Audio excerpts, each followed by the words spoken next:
National World War II Museum's podcast series, Service on Celluloid. This podcast is brought to you through the generous support of the Albert and Ethel Hertzstein Charitable Foundation. This is our mini-episode where I will hone in on some of the finer points from last week's main episode. My name is Seth Paridon, historian and digital content manager here at the National World War II Museum in New Orleans, and today I will be continuing our discussion on the 2001 motion picture, Pearl Harbor. The film centers on three main characters, two best friends named Rafe and Danny, and a Navy nurse named Evelyn. The movie is a farce of history, but the plot line is that the two male characters, Rafe and Danny, are wannabe pilots who somehow manipulate their way through the Army's strict pre-war pilot regimen to become not only hotshot fighter pilots, but B-25 pilots in the Doolittle raid. Evelyn is the nurse that both Rafe and Danny love, and she has no real dialogue throughout the film. Pearl Harbor stars Ben Affleck as Rafe McCauley, Josh Hartnett as Danny Walker, Kate Beckinsale as Evelyn Johnson, Jennifer Garner, Michael Shannon, Dan Aykroyd, Cuba Gooding Jr., John Voight, Alec Baldwin, and Tom Sizemore. The movie was directed by Michael Bay and produced by Bay and Jerry Bruckheimer. Surprisingly, the movie was nominated for 4 Academy Awards, winning 1 for Best Sound Editing. Even more surprising, it was a financial success, but less surprising, a critical disaster. That morning, the sun was out. It was a beautiful day.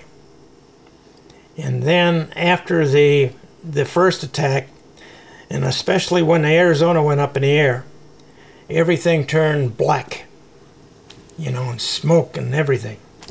No, it was that day was really dark and everything after the attack, That was the voice of Roy Swede Boreen. Swede was a sailor aboard the battleship USS Oklahoma on December 7, 1941, and I felt that his remarks about that day were appropriate to the history of the event, which the movie Pearl Harbor is definitely not. If you listen to the main episode for this movie, you undoubtedly came away with the feeling that we hated this film. It is bad in practically every way possible, save for its pretty cinematography. The acting is trash, the dialogue is trash, the accuracy is non-existent for the most part, and it's really painful to watch. As I said, one of the worst movies I have ever seen, war movie or otherwise. While I could go on and on this mini-episode about more of the inaccuracies of the movie, I won't. In these episodes, I like to dive into the depths of the history, and I will do the same here.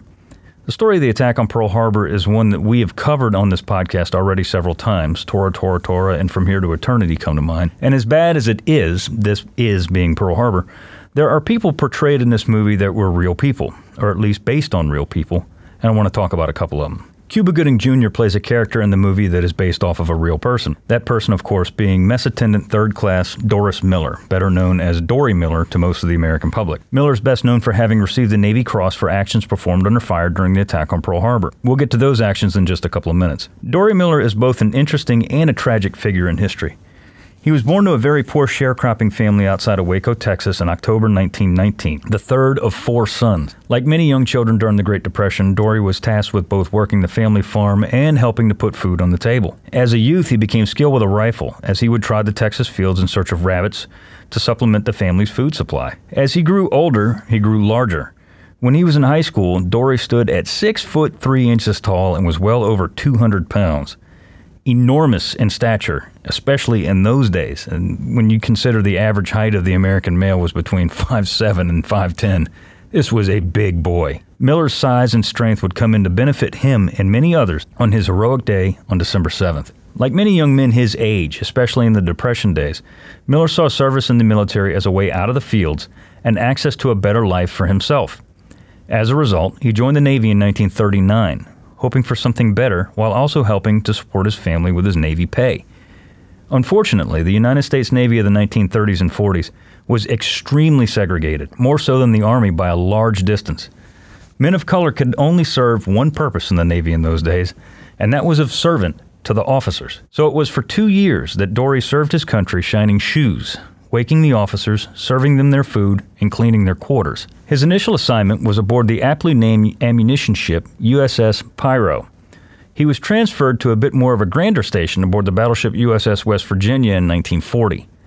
While aboard the Weavy, as she was called, Dory began boxing, which was a popular sport in the Navy at that time. Almost every single ship, especially larger ships like battle wagons and aircraft carriers, had what they called smokers, which were intership and internal ship boxing matches between athletes aboard the ship and other ships. Intership rivalries were fierce, and soon Miller attained the title of heavyweight boxing champion. Now, on the morning of December 7th, Miller was tending to his duties, cleaning up the officers' laundry, when the general quarters alarm sounded aboard the West Virginia. Japanese attack had just commenced, and West Virginia had already sustained several serious hits. Miller headed for his battle station, which was as an ammunition passer for an anti-aircraft battery. But when he arrived there, that position had already been destroyed by a direct hit from a Japanese bomb. Miller headed for the main deck, where he was tasked by an officer to use his great physical strength to help move and tend to wounded sailors.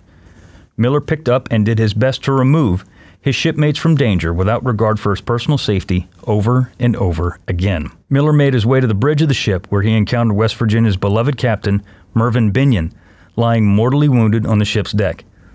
Binion was giving orders and commanding men when Miller approached him, gently picking him up and removing him from the bridge. Miller brought his captain to a place of relative safety where shortly afterwards, Captain Binion passed away. It was at this time that Miller looked around, saw an empty water-cooled .50 caliber machine gun, manned it, and promptly began firing away at the incoming Japanese aircraft. Now, reports vary and accounts differ as to what actually happened when he manned that weapon.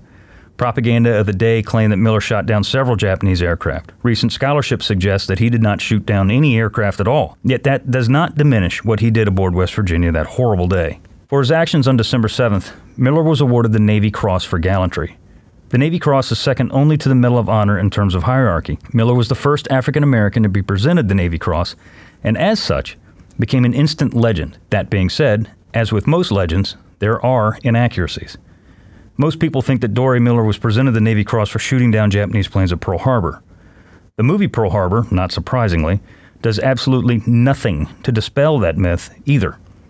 In reality, Miller was awarded the Navy Cross for saving human lives, while putting his own life at risk time and again. Miller's Navy Cross citation reads, and I quote, "For distinguished devotion to duty, extraordinary courage, and disregard for his own personal safety during the attack on the fleet in Pearl Harbor, territory of Hawaii, by Japanese forces on December 7, 1941. While at the side of his captain on the bridge, Miller, despite enemy strafing and bombing and in the face of a serious fire, assisted in moving his captain, who had been mortally wounded, to a place of greater safety, and later manned and operated a machine gun directed at enemy Japanese attacking aircraft until ordered to leave the bridge." Unquote.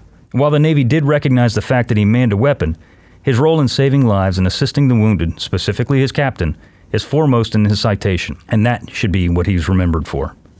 After the attack, Miller was transferred back stateside, where he did several bond tours before being assigned to the new escort carrier Liscum Bay. Sadly, because of the segregation of the time, as a servant, this time a cook, third class. Miller was on board that escort carrier during Operation Galvanic, the seizure of Macon and Tarawa atolls and the Gilbert Islands in 1943. At 5:10 a.m. on November 24th, a single torpedo from Japanese submarine I-175 struck the escort carrier near the stern.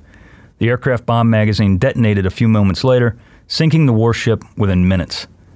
Listed as missing following the loss of that escort carrier, Miller was officially presumed dead on November 25, 1944. A sad and tragic ending for an honest-to-God hero. Speaking of heroes, our two supposed heroes in the movie are actually based off of two real guys. Again, we go into this in the main episode, but we don't go into too much detail as we were having too much fun shredding the movie. The two real guys that Affleck and Hartnett's characters were based off of were Army Air Corps pilots Kenneth Taylor and George Welch. These two guys were really interesting cats and played important parts in not only the attack on Pearl Harbor, but the later war and post-war years as well.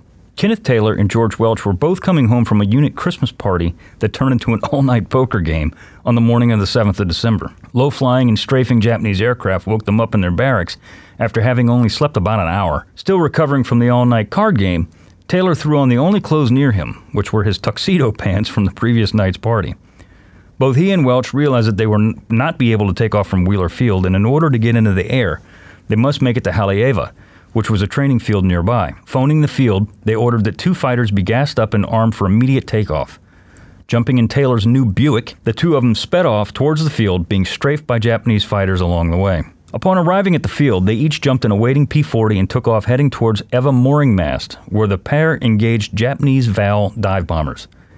In the ensuing fight, Welch claimed 2 kills, being credited actually with only 1.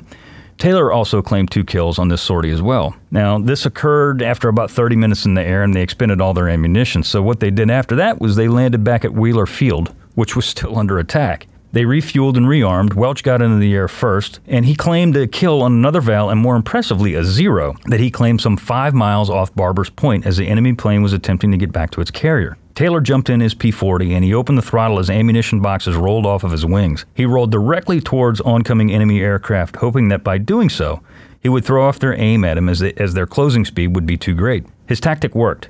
Despite being strafed head-on, Taylor got airborne, pulled into a chandelle, and got mixed up in a formation of Vals and Zeros. A Japanese rear gunner and a Val fired at him, hitting his airplane and Taylor in the process. Shrapnel from the Japanese round entered Taylor's left arm and leg.